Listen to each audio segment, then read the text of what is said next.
ইসলামের দৃষ্টিতে সঙ্গীত চর্চা সম্পর্কে জানতে চাচ্ছি। ধন্যবাদ। নাহমাদুহু ওয়া নুসাল্লি আলা রাসূলিহিল কারীম, আম্মা বা'দ। আল্লাহ সুবহানাহু ওয়া তাআলা কোরআনের সূরা লুকমানে বলেছেন, ওয়া মিনান নাসি মান ইয়াশতারি লাহওয়াল হাদিসি লিয়ুদিল্লা আন সাবিলিল্লাহ। কিছু মানুষ আছে যারা অনর্থক কথা ক্রয় করে মানুষকে আল্লাহর পথ থেকে সরানোর জন্য। এখানে কিছু কথা আছে ক্রয় করে, এটা কোনটা বোঝানো হয়েছে? আমরা জানি যে কোরআন নাজিল হয়েছে রাসূল সাল্লাল্লাহু আলাইহি ওয়াসাল্লামের উপরে সাহাবীদের যুগে। সাহাবায়ে কেরাম তারা কোরআন নাজিল প্রত্যক্ষ করেছেন, কোন বিষয় কোন হুকুম কোনটাকে কেন্দ্র করে নাজিল হয়েছে এবং কোনটা দিয়ে আসলে আল্লাহ কি বোঝাতে চেয়েছেন, এটা যার উপরে কোরআন নাজিল হয়েছে মুহাম্মদ রাসূলুল্লাহ সাল্লাল্লাহু আলাইহি ওয়াসাল্লাম তিনি ব্যাখ্যা করেছেন, সাহাবায়ে কেরাম সেই ব্যাখ্যা শুনেছেন। সেই কারণে সাহাবীদের ব্যাখ্যা যেটা, সেটা সবচেয়ে বিশুদ্ধ ব্যাখ্যা।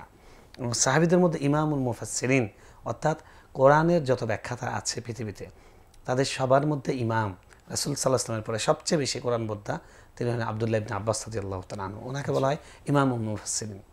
তো তিনি এই আয়াত সম্পর্কে বলছেন, হাদা নাযালা ফিল গিনা, এই আয়াতটা নাজিল হয়েছে গান সম্পর্কে, সঙ্গীত সম্পর্কে। ইমাম হাসান আল বসরি রাহমাতুল্লাহ প্রখ্যাত তাবিদের ইমাম বলা যায়, তিনি বলেছেন যে হাদিল আয়া নাযালাত ফিল গিনাই ওয়াল মাআজিফ, এই গান, এই আয়াতটি নাজিল হয়েছে গান এবং সঙ্গীত এবং সঙ্গীতের যে সমস্ত অনুষঙ্গ আছে, সামগ্রী আছে, বাদ্যযন্ত্র, ইনস্ট্রুমেন্ট আছে, সেগুলোর হারাম বোঝাবার জন্য এই আয়াতটি নাজিল হয়েছে। আল্লাহ রাসূল সাল্লাল্লাহু আলাইহি সাল্লাম তিনি বিভিন্ন সময় এই গানের নিন্দা করেছেন, সঙ্গীতের নিন্দা করেছেন। যে আল্লাহ রাসূল সাল্লাল্লাহু আলাইহি ওয়াসাল্লাম একটা হাদিসে বলেছেন, ইস্তাহিল্লুনা আল হিররা ওয়াল হারির ওয়াল মাআজিফ, যখন কিয়ামতের আগে মানুষ তাদের ব্যভিচারকে এবং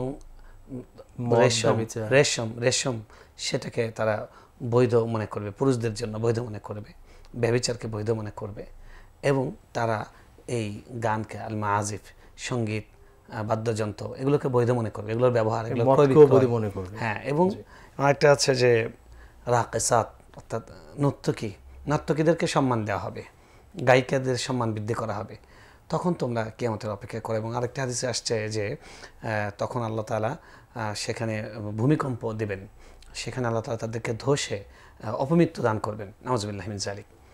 যাই হোক, আরও অনেক হাদিস আছে এই ব্যাপারে, কোরআনেরও অনেক ইনডাইরেক্ট আরও বক্তব্য আছে। এগুলো সামনে রাখলে আমরা যেটা বুঝি সেটা হলো ইসলাম আমাদেরকে কি শেখায়। ইসলাম আমাদেরকে শেখায় যে আল্লাহ তাআলা মানুষকে সৃষ্টি করেছেন আল্লাহ একটা উদ্দেশ্য। আল্লাহ রাব্বুল আলামিন আমাদের পুরো পৃথিবীর সব কিছু আমাদের নিয়ামত আমাদের পেছনে সেবা করছে, আমাদের সেবার জন্য বানিয়েছেন। ওয়াসাখার লাকুম মা ফিল আরদ, তোমাদের জন্য যা কিছু আছে দুনিয়াতে এটা আমি তোমাদের অনুগত করে দিয়েছি, তোমাদের জন্য ইউজ করছি, আমি তোমাদের ইউজ করার জন্য সব কিছু দিয়েছি। শুধুমাত্র আল্লাহ সুবহানাহু ওয়া তাআলা আমাদের মানুষ এবং জিনের কাছে ওয়া মা খালাকতুল জিন্না ওয়াল ইনসা ইল্লা লিয়াবুদুন, আমাদেরকে আল্লাহ তার ইবাদত করার জন্য সৃষ্টি করেছেন। আল্লাহর ইবাদত কি? আমাদের জাগতিক, আমাদের বৈষয়িক, আমাদের আখিরাতের প্রত্যেকটা কাজকে আল্লাহর হুকুম অনুযায়ী, রাসূল সাল্লাল্লাহু আলাইহি ওয়াসাল্লামের সুন্নাহ অনুযায়ী করা, তাহলে করলে ইবাদত হবে। এর মধ্যে বিয়ে আছে, এর মধ্যে ব্যবসা বাণিজ্য আছে, কাজ কারবার আছে, সব কিছু আছে। ইসলাম এর অর্থ হয় না যে সব কিছু বাদ দিয়ে ইবাদত করতে হবে, না, বরং সব কিছুকে ইবাদতে কনভার্ট করতে হবে। রাসূল সাল্লাল্লাহু আলাইহি ওয়াসাল্লাম একটা হাদিসে বলছেন, মিন হুসনি ইসলামিল মারই তারকুহু মা লা ইয়ানি, মানুষের ইসলামের সৌন্দর্যের একটি দিক হলো যেটা অনর্থক কাজ সেটা পরিহার করবে। এখন আসুন সঙ্গীতের ব্যাপারে ইসলামের নীতিটা কী, এগুলো আমরা এই নীতিগুলোর যে দলিলগুলো সেগুলো আলোচনা করলাম। আমরা যদি ছোট করে বলি সঙ্গীতের ব্যাপারে ইসলামের নীতিমালা কী। দেখুন, সঙ্গীত, কবিতা, বক্তব্য, রচনা সবগুলোর ক্ষেত্রে ইসলামের মূলনীতি হলো, ফিকহের মূলনীতি হলো হাসান হু হাসান, কাবিহ হু কাবিহ, অর্থাৎ এর ভালোটা ভালো, এর মন্দটা মন্দ। যেমন আমরা কথা বলছি, আমরা যে কোনো কথা বলছি, যদি সওয়াবের কথা বলি, আখিরাতের কথা বলি, তাহলে সেটা ইবাদত হবে। যদি আমরা এমন কথা বলি যে কথা আখিরাতের কোনো লাভ নেই, দুনিয়ারও কোনো লাভ নেই, সেটা অনর্থক হবে, গুনাহ হবে না। আর যদি এমন কথা বলি যেটা আমার ইহকালীন ক্ষতি কিংবা পরকালীন ক্ষতি, তাহলে সেটা গুনাহ হবে। তাহলে কথার কোনো দোষ নাই, কি কথা বলছি সেটার ভিত্তিতে কথাটা ভালো বা মন্দ, বৈধ বা অবৈধ নির্ধারিত হবে।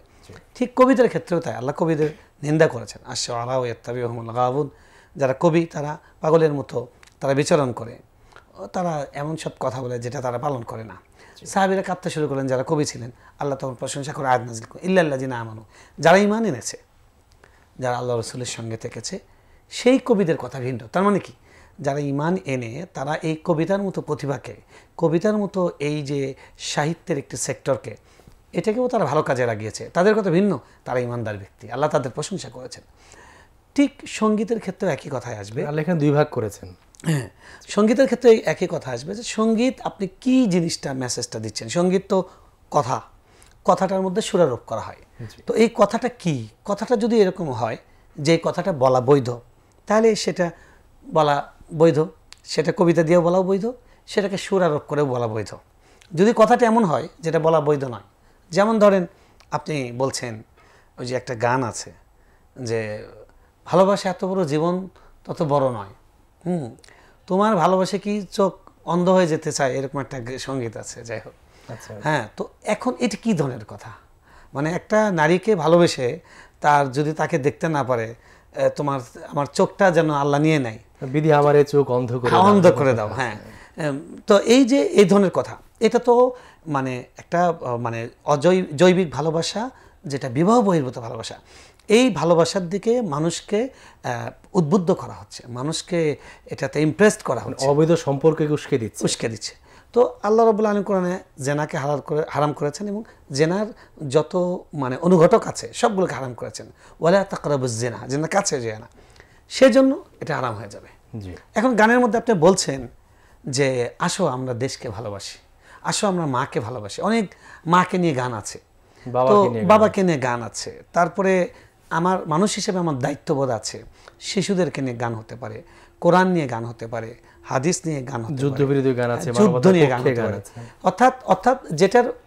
অর্থাৎ কোরআন এবং সুন্নাহর নীতিমালা, কথা বলার যে নীতিমালা, তার পরিপন্থী কোনো কিছু সেটার মধ্যে নাই, এরকম যদি হয় তাহলে সেই সঙ্গীতটা ওই যে ওই মূলনীতি, ভালোটা ভালো মন্দটা মন্দ, সেটা জায়েজ হবে।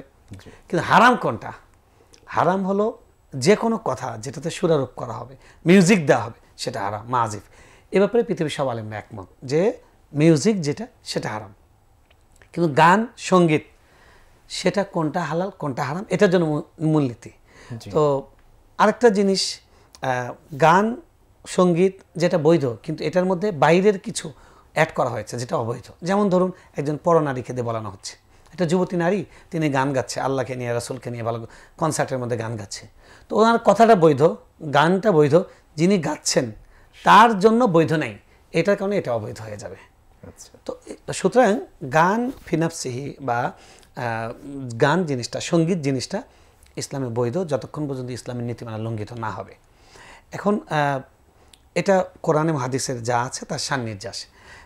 এখন কথা হলো যে যেগুলোকে আমরা এখন বলা হয় ইসলামী সঙ্গীত, ইসলামী সঙ্গীত বৈধ, দেশাত্মবোধক সঙ্গীত বৈধ, যতক্ষণ সেটা পরনারী না গাবে, যতক্ষণ সেটাতে মিউজিক যোগ না করা হবে, ততক্ষণ পর্যন্ত বৈধ। ধরেন দেশাত্মবোধক যে গানগুলো আছে, সেই গানগুলো আমরা দেখেছি যে জুলাই আন্দোলনের সময় মাদ্রাসার ছেলেরা দেশাত্মবোধক গান গেয়েছে।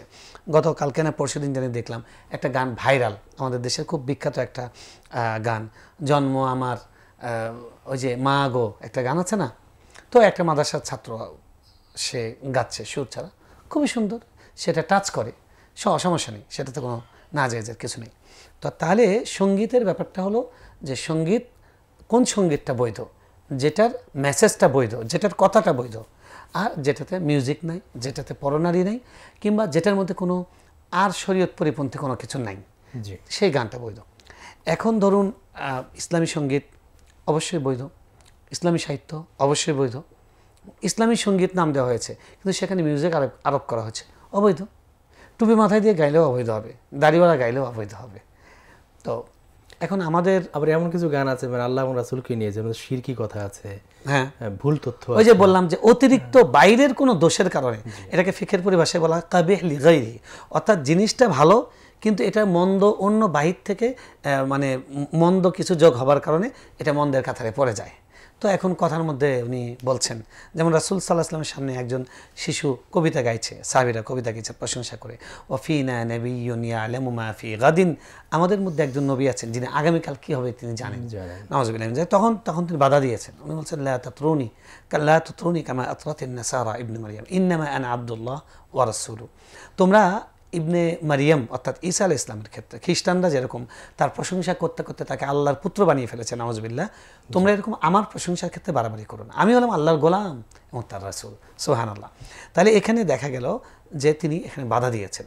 এখন কেউ যদি কবিতার মধ্যে এমন কথা বলে, উর্দু নাত, অনেক নাত এরকম আছে অসাধারণ হৃদয়গ্রাহী, সুর টানে, কথা টানে, কিন্তু জাস্ট একটা কথা দুইটা কথা। আমাদের বাংলাদেশে একটা ওই যে আরবি লাইন একটা যে ইরহাম লানা, হ্যাঁ ইরহাম লানা, রাসূলকে বলতেছে ইয়া সাইয়্যিদি, হে আমাদের নেতা, হে আমাদের নেতা মুহাম্মদ সাল্লাল্লাহু আলাইহি ওয়াসাল্লাম, ইরহাম লানা। তো ইরহাম লানাতে রাসূল সাল্লাল্লাহু আলাইহি ওয়াসাল্লাম, এটা তো রাসূলকে বলবো না, এটা আল্লাহকে বলবো। ইশফালানা বলে, ইশফালানা বললে তাও এটা ইনডাইরেক্ট হয়তো বৈধ করা যাবে, কিছু কথা এটা তাবিল করা যাবে, কিছু কথা আছে যেটা ব্যাখ্যাযোগ্য, সেখানে ব্যাখ্যা করা হয়তো সেটা জায়েজ হতে পারে, যেমন রাসূলকে বলার উদ্দেশ্যে, আল্লাহর কাছে বলা উদ্দেশ্য। কিন্তু তারপরে এই ধরনের বাক্য আমাদের অ্যাভয়েড করা উচিত, কারণ যেহেতু এটার সাথে তাওহীদের প্রশ্ন জড়িত, শিরকের প্রশ্ন জড়িত। আল্লাহ বলছেন যে ওয়ালা তাদউ মা আল্লাহি আহাদ, আল্লাহ ছাড়া কাউকে তোমরা ডেকো না। কেউ অনুপস্থিত, একে আপনি ডাকতে পারবেন না, উপস্থিত তাকে ডাকেন, ভাই আপনি এদিকে আসেন, প্লিজ আমাকে হেল্প করেন, এটা শিরক হবে না। অন্যের সাহায্য চাওয়া, অন্যকে ডাকা, অন্যের হেল্প না, শিরক না। কিন্তু নাই উনি উপস্থিত, ইয়া বাবা গাউসুল আজম 13 তারিখে বাংলাদেশে মারামারি হবে, আপনি আমাকে বাঁচেন, এরকম যদি কেউ বলে, তাহলে গাউসুল আজম তো কই আছে তারই খবর নেই, তাহলে এটা শিরক হবে। কারণ গাউসুল আজম এটা শোনেন না, তিনি দেখেন না, তিনি কাকে কীভাবে হেল্প করবেন? এরকম একমাত্র আল্লাহ, সামিউন বাসীরুন, সর্বশ্রোতা সর্বদ্রষ্টা আল্লাহ, তখন আল্লাহর সাথে শিরক হয়ে যাবে। এখন গানের মধ্যে, ইসলামী সঙ্গীতের মধ্যেও যদি এরকম কথা থাকে যে কথাগুলো শিরকি কথা, ওই কথার কারণে ওই গান নাজায়েজ হয়ে যাবে। সুতরাং আমরা বুঝলাম যে দেশাত্মবোধী সঙ্গীত, ইসলামের চেতনা, ইসলামের প্রতি দাওয়া, ইসলামের সৌন্দর্যের বয়ান যেই কবিতার মধ্যে, যে সঙ্গীতের মধ্যে আছে, সেগুলো অবশ্যই প্রশংসনীয়, সেগুলো অবশ্যই চর্চা করা উচিত, সেগুলোকে প্রমোট করা উচিত, সেগুলোকে উদ্বুদ্ধ করা উচিত। কারণ কিছু মানুষ এমন আছে যার কাছে কোরআনের সুর ভাল লাগে না। সে আমাদের একটি ঘটনা আছে, আমাদের ভারত মহাদেশে একটা বিখ্যাত ঘটনা, ভারত উপমহাদেশে একটি বিখ্যাত ঘটনা, যে ভারতে একজন দেওবন্দি, একজন বুজুর্গ তার কাছে এসছেন যে তারা দোয়া নিতে, যে তাবিজ নেওয়ার জন্য, যে দোকানের তাবিজ ব্যবসায় যাতে বরকত হয়। তো ওই লোক মদ বিক্রি করে, তো সে তাবিজ নিতে আসছে। এখন অমুসলিম, তাকে কেমনে বলবো যে তোমার আমি তো দিতে পারি না, সে আহত হবে। তো উনি কাগজের মধ্যে লিখলেন, जिस कम वक्त को इस हराम चीज़ खाना ही है, उस कम वक्त ने इस दुकान से खरीदा, আল্লাহ के नाम নাউযুবিল্লাহি মিন যালিক। তো যেই কম বক্তের, যে কমিনা, যেই মানে কি বলে, যে কুলাঙ্গারের এটা কিনতেই হবে, সেই দোকান থেকে কিনতে পারে, এরকম কিছু লিখে উনি দিয়ে দিয়েছেন। এটা একটা টেকনিক। তো আসলে ধরেন কখনো কখনো এরকম হয়, আমরা এমন কিছু কথা বলি, এমন কিছু কাজ করি, যে কথা এবং কাজ সাধারণ, কিন্তু সেটার বক্তব্যটা আমাদের ইমানের জন্য মানে সংঘাত, ঝুঁকিপূর্ণ, ইমানের জন্য ঝুঁকিপূর্ণ, ইমানের জন্য হানিকারক হতে পারে। আবার অনেক কাজ এরকম হতে পারে দেখতে সেটা খারাপ, হাদিসে স্পষ্ট রাসূল বলছেন যে অনেক আমল এরকম আছে দেখতে খারাপ মনে হচ্ছে, কিন্তু সেটার দ্বারা, সেটা নিয়তের কারণে আল্লাহ সেটাকে ইবাদত হিসেবে কবুল করে নেবেন। এখন একটা মানুষ সঙ্গীত চর্চা করছে এই জন্য যে কিছু মানুষ তো সঙ্গীত পাগল আছে, তাকে সঙ্গীত দিয়ে আমি আল্লাহর কথা বোঝাবো, সঙ্গীত দিয়ে তাকে রাসূলের কথা বোঝাবো, ইসলামের সৌন্দর্য বোঝাবো, সেটার জন্য একটা শ্রেণী থাকা উচিত। টুলসটা আমরা ব্যবহার তবে মূলনীতি হলো এটাকে পেশা হিসেবে না নেওয়া, এটাকেও পেশা হিসেবে, মৌলিক পেশা হিসেবে না নেওয়া। এটা একটা আনুষঙ্গিক থাকবে, এটা তার পার্শ্ব বিষয় হিসেবে থাকবে, এটাকে মূল জীবনের লক্ষ্য না, উপপেশা হতে পারে। হ্যাঁ।